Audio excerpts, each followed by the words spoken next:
Hey, shalom, shalom. First off, we give all praise, honor, and glory to Yahweh. Bahashem Yahushai, Bahashem Rachakorash. Give double honors to the apostles, elders, and bishops of GMS who have taught us this word and teach us this word today. And want to give a salutation unto the hopeful elect scattered from the four corners of the earth. This is the GMS Nebraska camp. Just a brother Yatazakba here with You call them off? Kawashab. Khan. And in this lesson, what we want to go into is going into how the blessing that the nation of Israel was blessed with the land of Israel being um, that land flowing with milk and honey, being a place of plenteousness. Well, the Lord has kept that blessing away from Esau. Even though Esau is in the land today, the Lord has not he's not allowing Esau to reap the full benefit of being in that land. you know. And this lesson stems from, we was reading in Wisdom of Solomon chapter 5, and can we grab Wisdom of Solomon 5 and we can read verse 15 through 16. Uh, this is the book of Wisdom of Solomon, chapter 5, verse 15. It says, but the righteous shall live evermore. The reward also is with the Lord, and the care of them is with the Most High. Mm-hmm.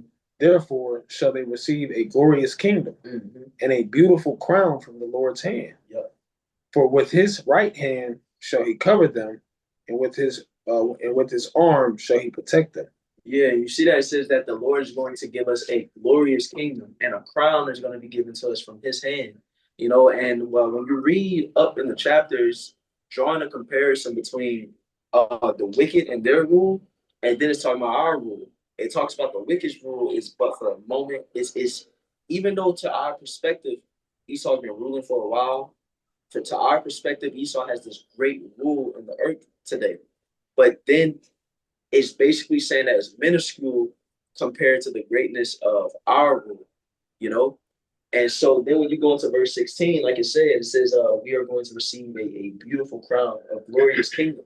And this is going to be given to us from the Most High Yahweh, through Yahweh Shai. Like it says, can we grab that where it says, I go to prepare a place for you? We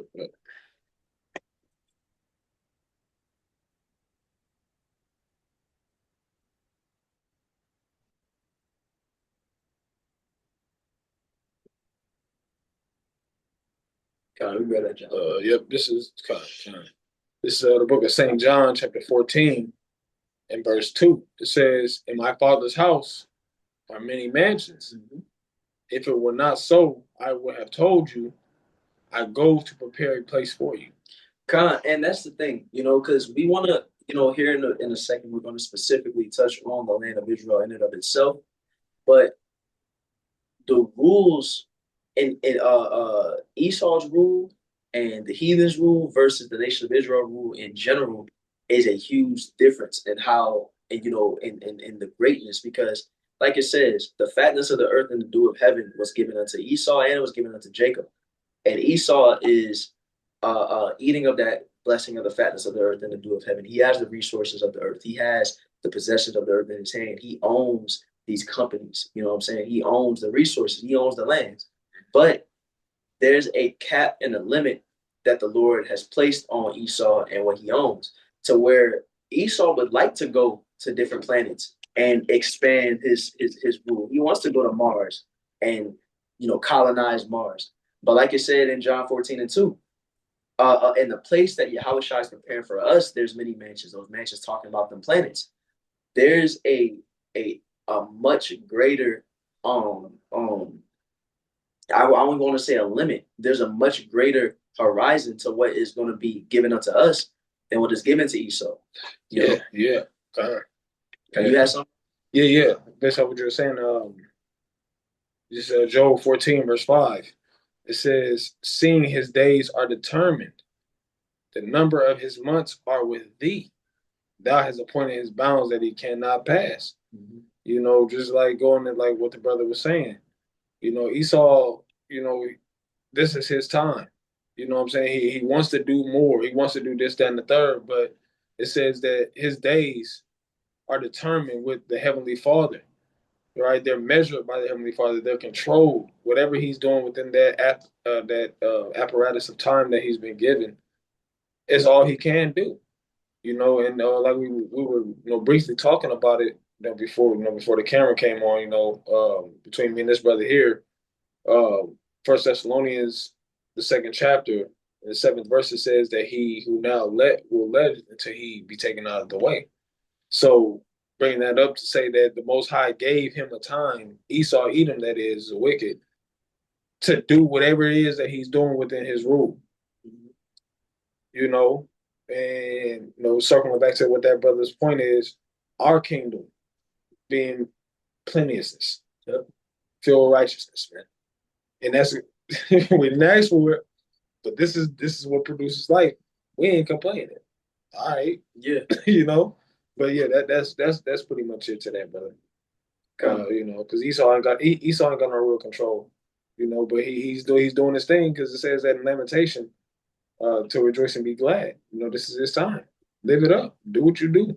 But you're only gonna get to where I allow you. Yeah, I got a precept for you. Huh? This is Psalms, the second chapter, and verse 1. It says, "Why do the heathen rage and the people imagine a vain thing? The kings of the earth set themselves, and the rulers take counsel together against Yahweh and against his anointed, saying, Let us break their bands asunder and cast away their cords from us." You want to get into it up? Basically that's one of their vain thoughts. It's like your brother saying, they want to come together and rebuild this Tower of Babel system all over again so they could go against the Most High and travel the stars and do this and that. Because we know through the laws, statutes, and commandments, that's how we're gonna rule. But he wants to rule his own way. And as we know, his ways leads to death. And ultimately it's vain. He's not gonna get far because the Lord is gonna crush his plans. You know, Yeah. The brothers have any other precepts or points before we go on? La. Okay, let's grab Second Ezra chapter 8, verse 52, Bible shot.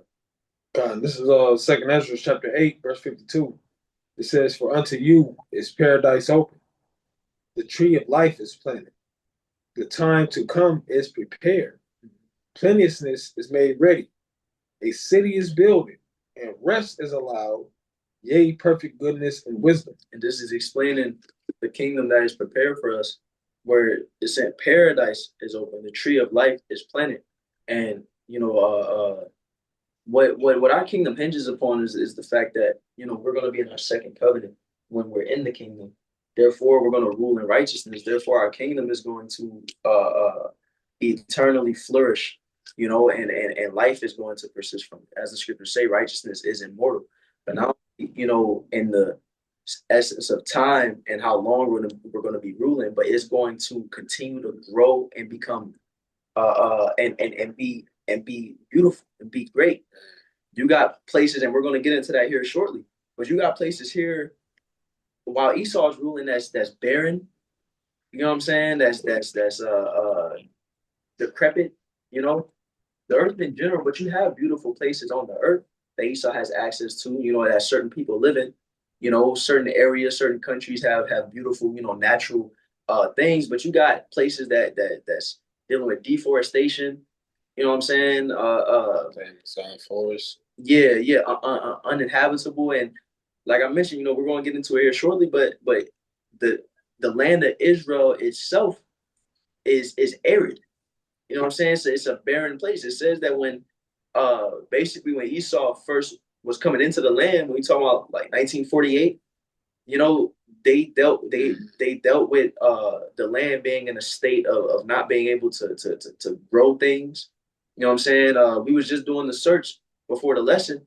Israel has to import trees because of the lack of lushness of the land. Yet this is a part of the Fertile Crescent. Right. You know what I'm saying? And that's showing the ramifications of ruling in wickedness. You know. Now, what did it say? For our kingdom, it says plenteousness is made ready. Let's grab that etymology in that word plenteousness. Bible shot. Kind of.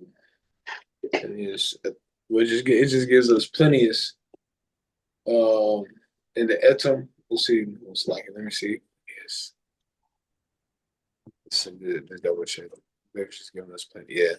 So it just goes back to plenteous in the etum. It says sub 1300. Says plenteousness. Plenteous is fertile, fruitful, prolific. Mm-hmm. It says from Old French plenios. It says fertile, rich, Yeah. abundant, abundance, abundant, plentiful, copious. So our that's beautiful, bro. When we come into rule, it's gonna be rich, it's gonna be fertile, it's gonna be fruitful. We're not gonna have to want for nothing. Our land is gonna yield crop. You know what I'm saying? We're gonna have the rainfall we need. You know, we're not gonna be short on nothing. We're not gonna have to it says that we're gonna get like we're gonna import the best of what the heathen have, but it's not like we're gonna need for that.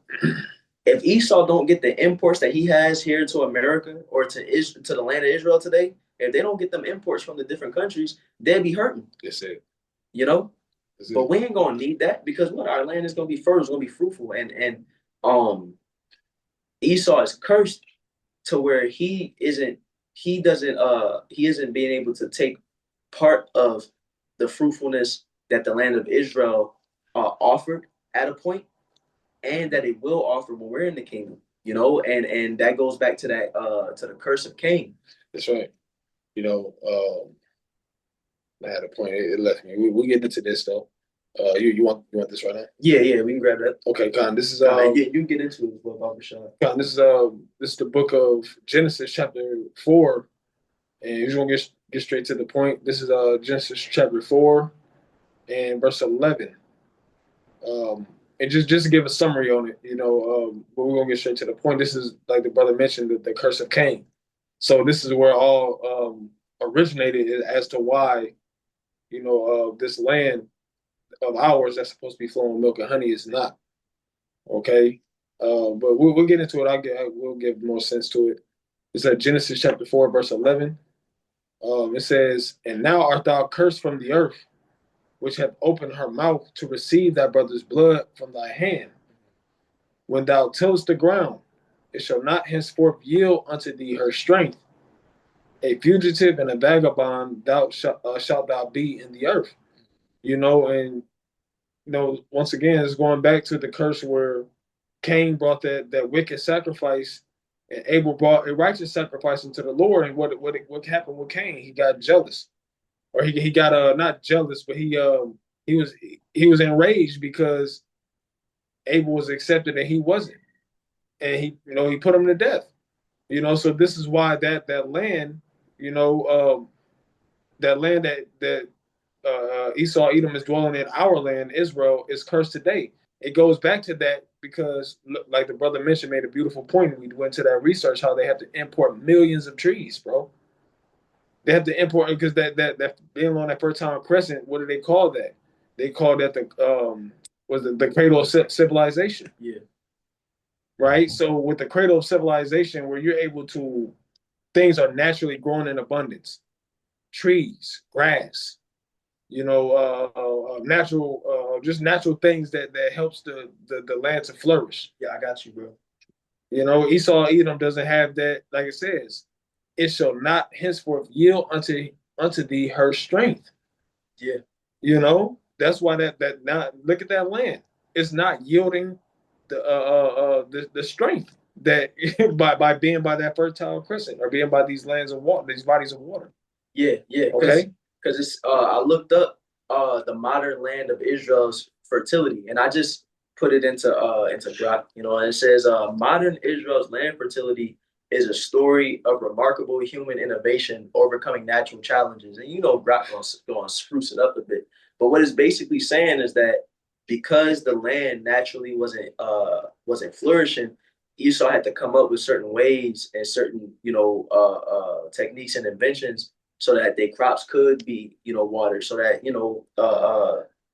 so that they could, have some sort of flourishing. But it says naturally, it says despite being a mostly arid country, Israel has become a global leader in agricultural productivity through advanced technology, efficient water management, and intensive farming practices. But it's describing, it says Israel has an arid landscape. Much of Israel has low rainfall. And that's the Lord not giving them rain. That's it. That's why they have to come up with them different techniques and come up with agricultural, innovations and inventions, so that they can even have what they have today. But they shouldn't. They have to do that because it goes back to this curse. We understand that Cain was reincarnated as Esau. That's right. And he was about to say something. Yeah, just think about it because it says he should be a fugitive and a vagabond. So those same people that's over there in that land, because a vagabond really goes to a traveler. It's pretty much you're not supposed to be there. Mm-hmm. Like it goes back to that precept: a bastard shall dwell in the land of Ashdod. You're not supposed to be there, nigga, but you're there. You know what I'm saying? Because the Lord allowed us to be pushed out of that land because of our disobedience and not because it said that if you obey, then you will inherit the land of milk and honey, which I promised to your fathers. Yeah. But we don't have that land because of our disobedience. So of course, Esau, you got full reign to say you that you the true Jews. I'm just say it. You say you got full reign to say that. Because you don't see no so-called Negroes, no so-called Hispanics, so-called Native Americans over in that land. All you see predominantly, which we know that there are, through the spirit by Jake being scattered, there are some there. Yeah, and you got other nations that's there as well, but predominantly Esau is right. he has taken on the identity of being the Jew, of being the Most High's children. You know what I'm saying? Exactly. I had something else as well. Yeah. Where it said I typed in was ancient biblical Israel arid? And it says no, ancient biblical Israel was not uniformly arid. It had a Mediterranean climate in the north and central regions, wetter winters and dry summers with significant fertile areas.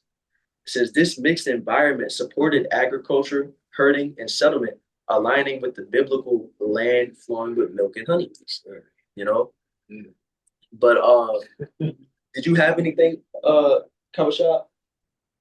La. Okay, Baba Rashad, could you grab Ezekiel chapter 36 and start at the top? Con, I was going. You got to call shop. Ezekiel 36 and verse 1.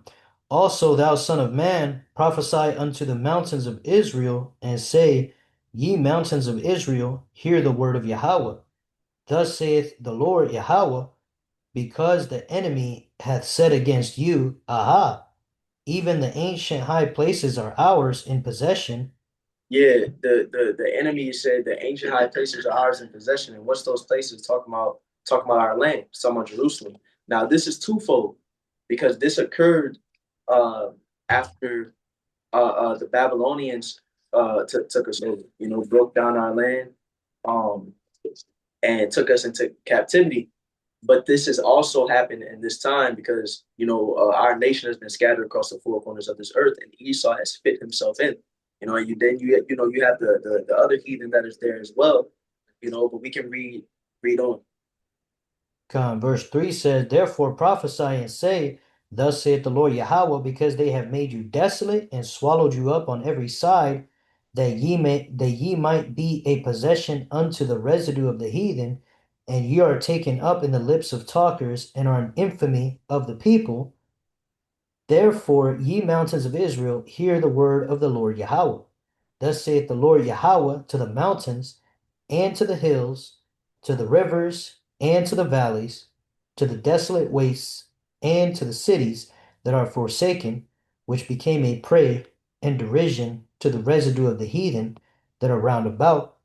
Therefore, thus saith the Lord Yahweh, Surely in the fire of my jealousy have I spoken against the residue of the heathen, and against all Idumea, Which which is have word for Edom or Esau, the so-called white man who is there today. And what is it saying against the residue of the heathen and against all Idumea? What did they do? it says, which have appointed my land into their possession with the joy of all their heart, with despiteful minds to cast it out for a prey. Yeah, exactly. So that happened then, but we're living in a time when that's happening now. And we can jump down in this chapter, which shows that this is this is prophetic, because when you go down to verse 33, let's start there. God. Verse 33, it says, Thus saith the Lord Yahweh, in the day that I shall have cleansed you from all your iniquities, I will also cause you to dwell in the cities, and the waste shall be builded. And when are we going to be cleansed from our iniquities? That's when we receive salvation. That's when we're in the new bodies, established in the second covenant. We're going to be cleansed from our iniquities. It says that the Lord shall remember our sins and our iniquities no more. What righteousness is going to be written in our inward part, right? That's right. So it says what when the Lord has cleansed us from all our iniquities. First, when the elect receive salvation, what I will cause you to dwell in the cities, and the waste shall be built. Let's read on. John, it says, verse 34, And the desolate land shall be tilled, whereas it lay desolate in the sight of all that passed by. Right. And what do we know is going to end up happening with the land of Israel? Well, just like America is going to be destroyed by thermonuclear fire, by those missiles, well, the land of Israel is going to be destroyed as well. The only thing is, America is never going to be inhabited again. It's never going to be built up again, but that land will be built up. That's where it says, it's going to lay desolate in the sight of all that passed by, but it's going to be restored. Let's read on, Bible Shah. John, if I may, I do got a precept for that. Oh, Um, yeah. John, this is Ezekiel 38, verse 18. It says, And it shall come to pass at the same time when God shall come against the land of Israel, saith the Lord Yahweh, that my fury shall come up in my face. Right? So that's basically going into how the Lord's gonna put the spirit on them Russians to also, like the brother said, drop them nukes there in the land of Israel as well. And verse 19 goes into it. It says, For in my jealousy, in the fire of my wrath have I spoken. Surely in that day there shall be a great shaking in the land of Israel. Yep. Yep. Kind.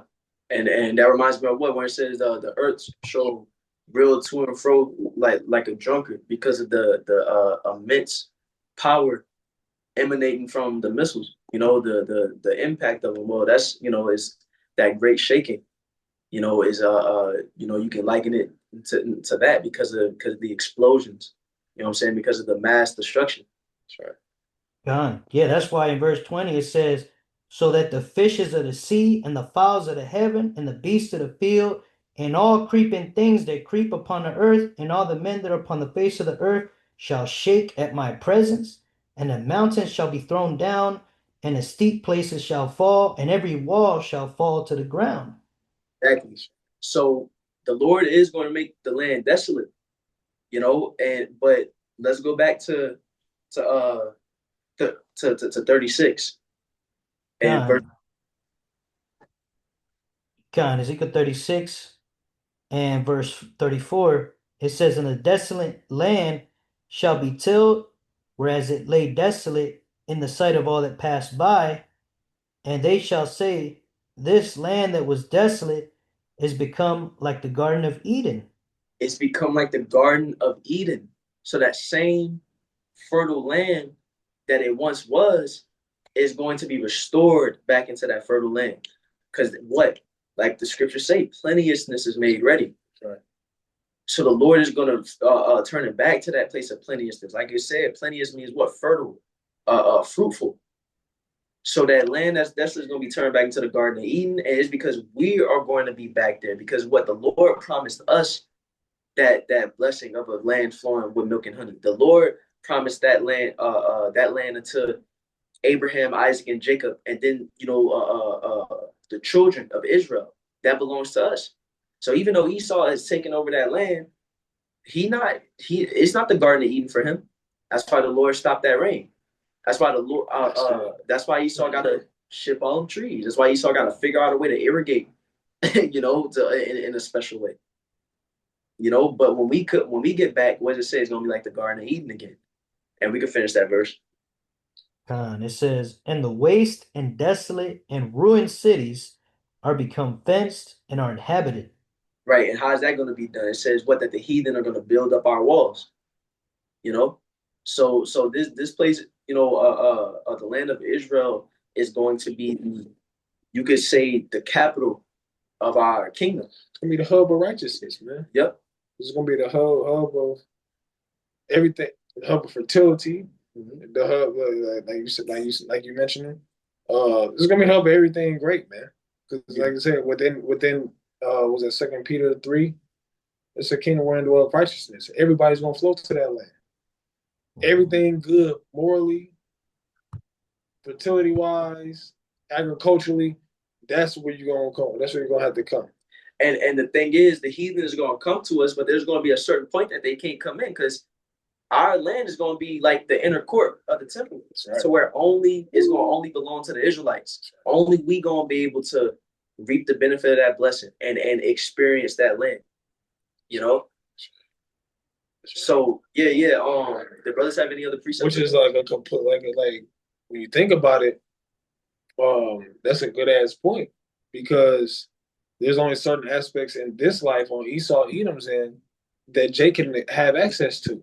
Mm-hmm. We don't have access to that great life of comfort and abundance of things here. Esau Edom, mainly like the top guys, they have access to that. So it's going to be completely flip flop. You know what I'm saying? That was a beautiful point because um, as in this kingdom, we are profane in the sense to Esau's blessing, which when you go into that word profane goes into being outside of the temple.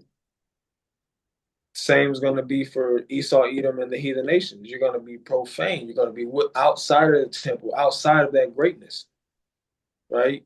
You're going to witness it, but you're only going to witness what we allow you to witness, or what not we, but what Yahweh Shem Shai allows you to witness. You're not going to be able to get into those intercourse, like the brother said. Intercourse, you're not welcome. God. You don't have no Hey, it VIP. reminds me. Hey, Salaki. You want to know Esau, y'all gonna be in the nosebleeds, Mhm. watching, watching the greatness. But you go ahead, Akia. God, I was gonna say it reminds me of the parable of Lazarus and the rich man, you know, like how we were in the bottom of the barrel this whole time. We can't even afford like basic necessities a lot of times, you know? And I got a quick precept too. But yeah, hey, they're not welcome because we weren't welcome, man. We didn't get to enjoy basic things and like it says here in Psalm 73 and 5, they are not in trouble as other men, neither are they plagued like other men, you know. But yeah, that's pretty much all I got That's on that. a beautiful point because it says that for the nation of Israel, Second Ezra 8, it Hmm. says where rest is allowed. Right now Esau, and that's a beautiful precept. Because right now Esau, he's able to rest if he wants to. He's not in trouble as other men. He ain't got to worry about making ends meet. None of that. Hmm. What I'm gonna eat. This dude got fucking $1 billion bunkers, bro. You know what I'm saying? On top of having wealth, So what do you need? What do you really need outside of what I've already given you? So the tables are gonna completely be turned, man. Yep. So we're not gonna want for anything. We're gonna be.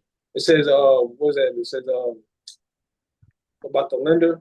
You should know. We don't have to get it, but pretty much we're not gonna be at the borrower no more. We're gonna be the lender, as we are the borrower now, because we have to go to our enemy and one of all things. That's gonna be changed around. Okay, and the thing is, we're gonna do it in the right way. But that's it. You know. Yeah, yeah.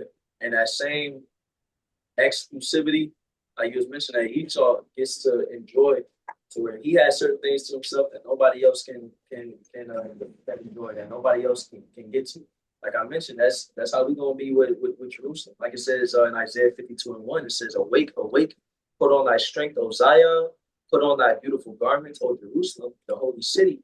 For henceforth there shall no more come into thee the uncircumcised and the unclean." So the heathen gonna be on the outside. No, you can't come in here. This for us. This is our place. you know, and yeah, that's all I have. So, that's in my mind. So You got anything, Coach Shop? Oh, kind of. That's all for me. Okay, okay. Hey, with that being said, hey, Lord willing, this lesson was edifying. And once again, I want to give all praise, honor, and glory to to Yahweh. Yahweh. Bahashem Yahweh Shai, Bahashem Rachakurash. The honors to the apostles, elders, and GMS. And salutation unto the hopeful elect. And shalom. Shalom. Shalom.